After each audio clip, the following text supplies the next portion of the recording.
the half-hour ended, 5 o'clock struck. School was dismissed, and all were gone into the refectory to tea. I now ventured to descend. It was deep dusk. I retired into a corner and sat down on the floor. The spell by which I had been so far supported began to dissolve. Reaction took place, and soon so overwhelming was the grief that seized me, I sank prostrate with my face to the ground. Now I wept. Helen Burns was not here. Nothing sustained me. Left to myself, I abandoned myself, and my tears watered the boards. I had meant to be so good, and to do so much at Lowood, to make so many friends, to earn respect and win affection. Already I had made visible progress.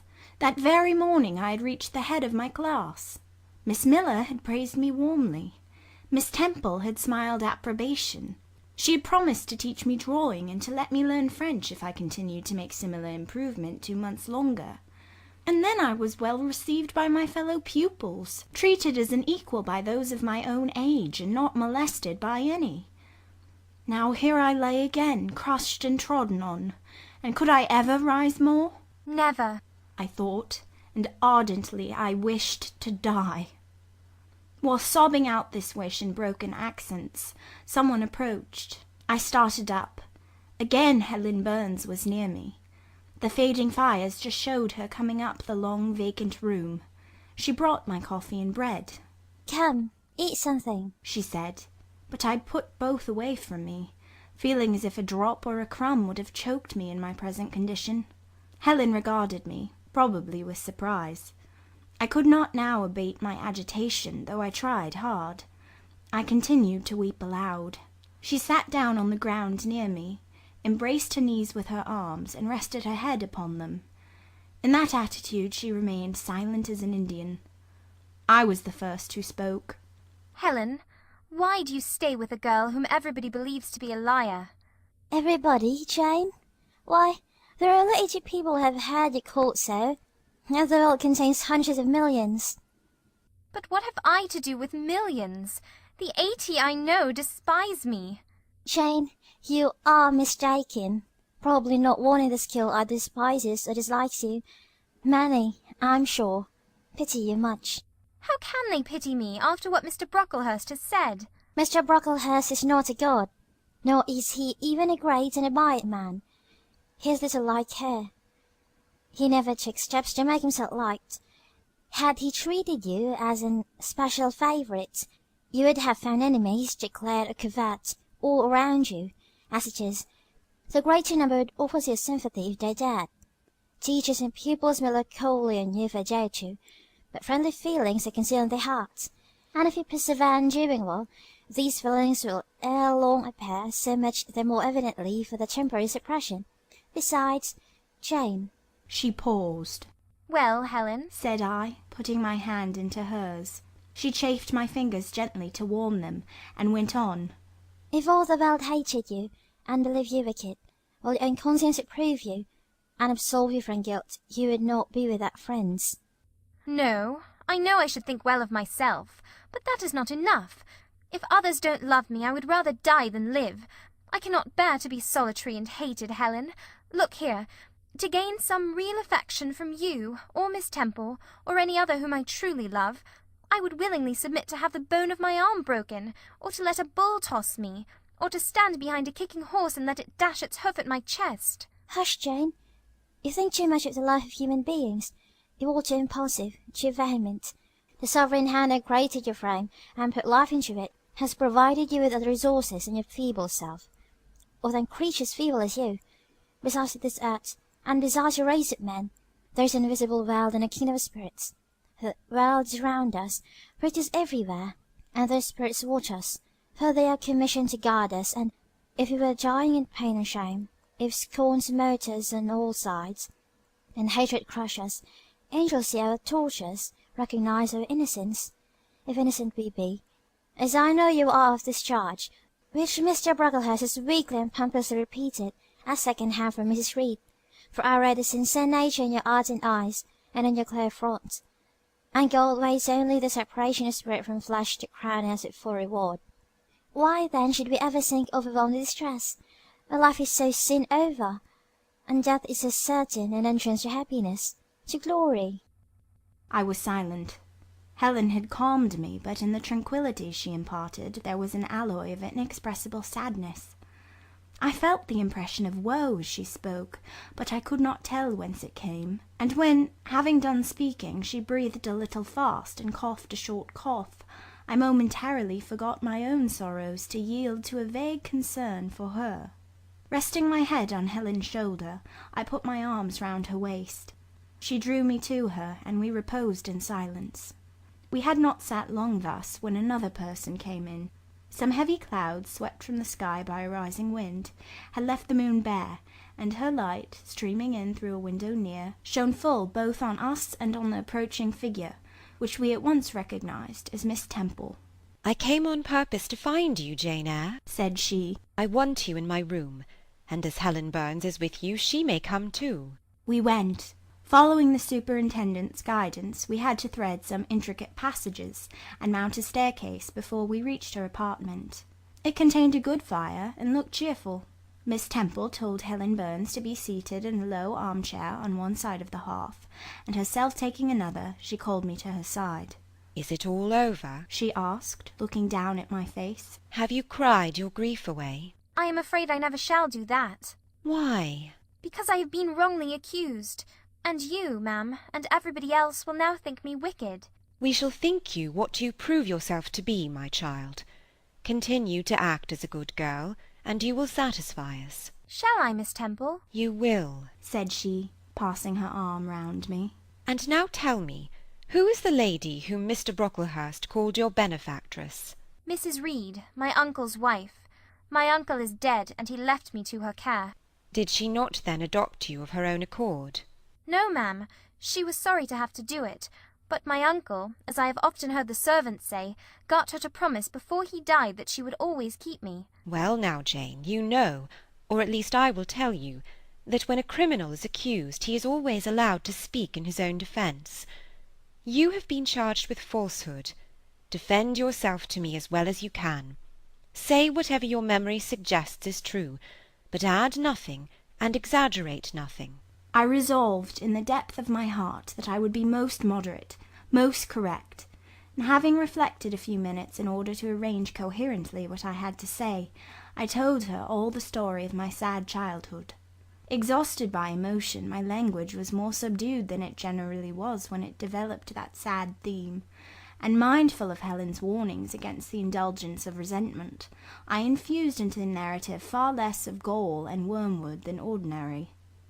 Thus restrained and simplified, it sounded more credible. I felt as I went on that Miss Temple fully believed me. In the course of the tale I had mentioned Mr Lloyd as having come to see me after the fit, for I never forgot the, to me, frightful episode of the Red Room, in detailing which my excitement was sure in some degree to break bounds, for nothing could soften in my recollection the spasm of agony which clutched my heart when Mrs Reed spurned my wild supplication for pardon, and locked me a second time in the dark and haunted chamber. I had finished. Miss Temple regarded me a few minutes in silence. She then said, "I know something of Mr Lloyd. I shall write to him. If his reply agrees with your statement, you shall be publicly cleared from every imputation. To me, Jane, you are clear now." She kissed me, and still keeping me at her side, where I was well contented to stand, for I derived a child's pleasure from the contemplation of her face, her dress, her one or two ornaments, her white forehead, her clustered and shining curls, and beaming dark eyes. She proceeded to address Helen Burns. "How are you to-night, Helen? Have you coughed much to-day?" "Not quite so much, I think, Mum." "And the pain in your chest?" "It is a little better." Miss Temple got up, took her hand, and examined her pulse. Then she returned to her own seat. As she resumed it, I heard her sigh low. She was pensive a few minutes, then rousing herself, she said cheerfully, "But you two are my visitors to-night. I must treat you as such." She rang her bell. "Barbara," she said to the servant who answered it, "I have not yet had tea. Bring the tray, and place cups for these two young ladies." and a tray was soon brought. How pretty to my eyes did the china cups and bright teapot look, placed on the little round table near the fire. How fragrant was the steam of the beverage and the scent of the toast, of which, however, I, to my dismay, for I was beginning to be hungry, discerned only a very small portion. Miss Temple discerned it too. "Barbara," said she, "can you not bring a little more bread and butter? There is not enough for 3. Barbara went out. She returned soon. "Madam, Mrs. Arden says she has sent up the usual quantity." Mrs. Harden, be it observed, was the housekeeper, a woman after Mr. Brocklehurst's own heart, made up of equal parts of whalebone and iron. "Oh, very well," returned Miss Temple. "We must make it do, Barbara, I suppose." And as the girl withdrew, she added, smiling, "Fortunately, I have it in my power to supply deficiencies for this once." Having invited Helen and me to approach the table, and placed before each of us a cup of tea, with one delicious but thin morsel of toast, she got up, unlocked a drawer, and taking from it a parcel wrapped in paper, disclosed presently to our eyes a good-sized seed-cake. "I meant to give each of you some of this to take with you," said she, "but as there is so little toast, you must have it now." and she proceeded to cut slices with a generous hand. We feasted that evening as on nectar and ambrosia, and not the least delight of the entertainment was the smile of gratification with which our hostess regarded us as we satisfied our famished appetites on the delicate fare she liberally supplied. Tea over and the tray removed, she again summoned us to the fire. We sat one on each side of her, and now a conversation followed between her and Helen, which it was indeed a privilege to be admitted to hear. Miss Temple had always something of serenity in her air, of state in her mien, of refined propriety in her language, which precluded deviation into the ardent, the excited, the eager, something which chastened the pleasure of those who looked on her and listened to her by a controlling sense of awe. And such was my feeling now, but as to Helen Burns, I was struck with wonder. The refreshing meal, the brilliant fire, the presence and kindness of her beloved instructress, or perhaps more than all these, something in her own unique mind had roused her powers within her. They woke, they kindled. First they glowed in the bright tint of her cheek, which till this hour I had never seen but pale and bloodless. Then they shone in the liquid lustre of her eyes, which had suddenly acquired a beauty more singular than that of Miss Temple's, a beauty neither of fine colour, nor long eyelash, nor pencilled brow, but of meaning, of movement, of radiance. Then her soul sat on her lips, and language flowed, from what source I cannot tell. Has a girl of 14 a heart large enough, vigorous enough, to hold the swelling spring of pure, full, fervid eloquence?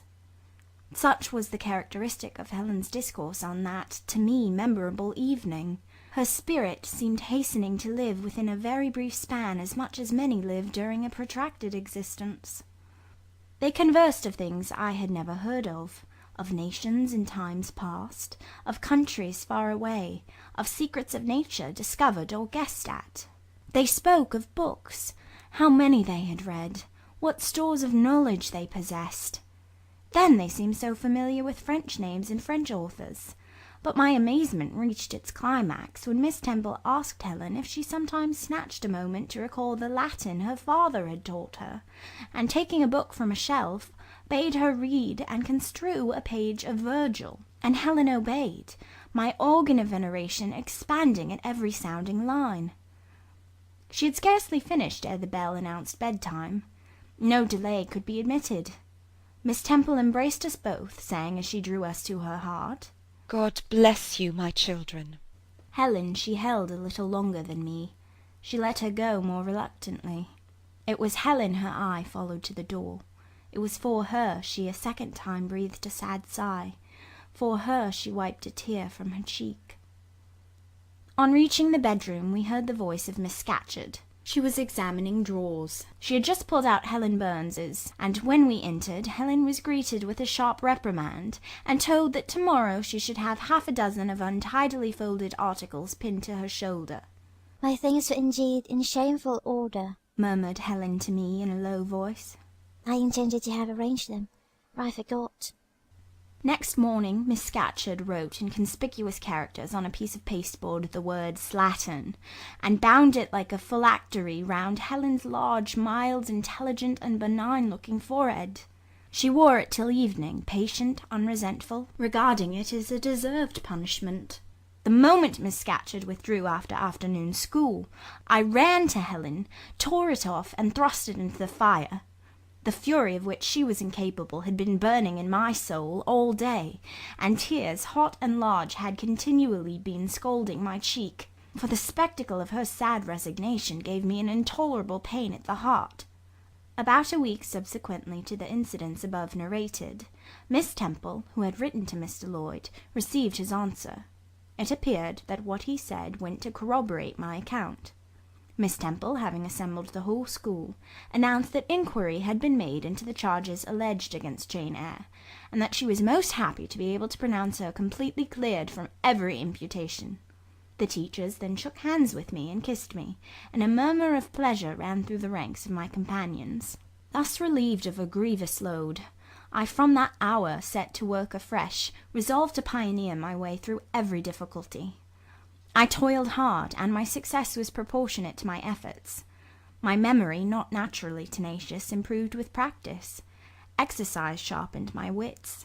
In a few weeks I was promoted to a higher class.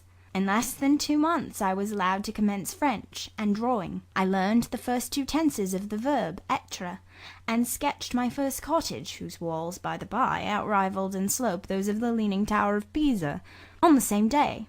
That night, on going to bed, I forgot to prepare in imagination the Barmecide supper of hot roast potatoes, or white bread and new milk, with which I was wont to amuse my inward cravings. I feasted instead on the spectacle of ideal drawings which I saw in the dark, all the work of my own hands, freely pencilled houses and trees, picturesque rocks and ruins, Calliope-like groups of cattle, sweet paintings of butterflies hovering over unblown roses, of birds picking at ripe cherries, of wrens' nests enclosing pearl-like eggs wreathed about with young ivy sprays. I examined, too, in thought, the possibility of my ever being able to translate currently a certain little French story which Madame Pirot had that day shown me. Nor was that problem solved to my satisfaction ere I fell sweetly asleep. Well has Solomon said, "Better is a dinner of herbs where love is, than a stalled ox and hatred therewith." I would not now have exchanged Lowood with all its privations for Gateshead and its daily luxuries. End of chapter 8.